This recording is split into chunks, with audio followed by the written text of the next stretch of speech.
زندگی نے بہت کچھ سکھایا، کتابوں نے رہنمائی کی، لیکن انسانی رویوں نے جو سبق دیا، نہ تو وہ زندگی کے کسی ورق پر اور نہ ہی کتاب کے کسی صفحے پر تحریر تھا۔ 100 دوستوں سے وہ ایک دشمن اچھا ہے جو دل میں نفرت تو رکھتا ہے لیکن منافقت نہیں۔ انسان کا دل توڑنے والا شخص اللہ کی تلاش نہیں کر سکتا۔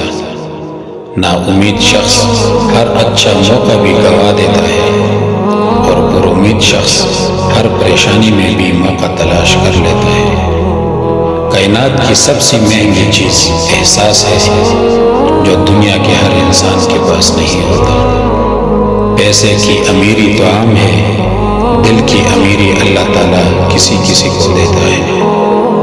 شکل کی خوبصورتی محض آنکھوں کو بھاتی ہے، جبکہ کردار کی خوبصورتی دلوں کو فتح کرتی ہے۔ سوچ سمجھ کر بولا کرو، الفاظ نسلوں کا تعارف کروا دیتے ہیں۔ سوچ اچھی ہونی چاہیے کیونکہ نظر کا علاج ممکن ہے لیکن نظریے کا نہیں۔